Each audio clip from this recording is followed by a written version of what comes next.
Si Sayus daw bumili ng ng kape, nasa pa.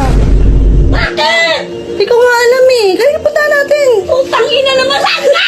Utangina mo! Pabing, si Denise, bumili ng kape. O ngayon, Nasa pak. ano nang aray? Anong nangyari? Bumili ng kape, nasa pak. Kailan tong taong to? Hindi mo inano, anak mo yun? Hindi mo pinagtanggol? Pinuntahan ko nga doon sa labas. Kahit kailan talaga to eh. Pinuntahan ko doon. Teka lang! Bilisan mo. Teka! Kulit kasi. Sandali lang, sandali. Bilisan mo, Pabing. Eh na. Hindi mo man lang pinagtanggol yung anak mo. Kahit Kanina pa nga kailan sabi eh. ko kasi, yung kape nasa Anak! pak eh. Alis yan! Tawagin mo nga yung anak mo! Dali na! Ayun na pala oh. Okay. Ayan na oh. Anong ginagawa mo? Nasa pakaraw. Ano nga, sa pa? Bumili ako ng kape. Tingin! Ayan. Kailan talaga tong Bumili ako taong ng to? kape. Kahit kailan ka, kalokohan. Ayun nga, bumili ng kape nga nasa pak. Ano sabi mo, nasa pak? O nasa pak nga yan. Kahit Twin kailan, pak. panervyo sa tao. Kahit kailan ka. Galit na galit. Diba, bumili ka kape? Nasa pa. Oo. Kulit eh. Nasa pak.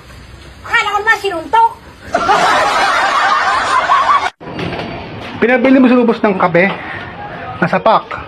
Nasa pak! Nasa pak. Nasa pak, Nino! Nakalika. Nino! Nak, pos! Bakit? Ayun o, nasa pak yung kape. Parang gago naman to. O bakit? O. Nasa pak. Sino? Labasan. Ay, tarantado! Ba't hindi siya bumili ng kape sa labasan pa? May kape naman sa bahay.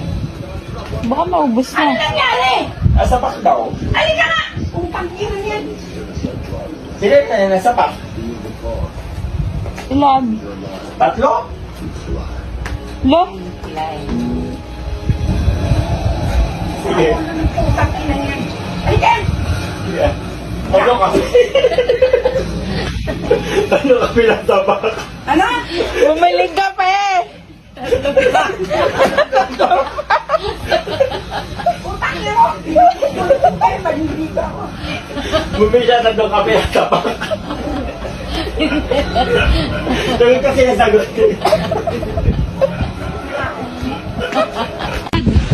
Si Kuya Banjo bumili ng kape, nasa pak. Sa tindahan, bumili ng kape, nasa pak. Gago ka!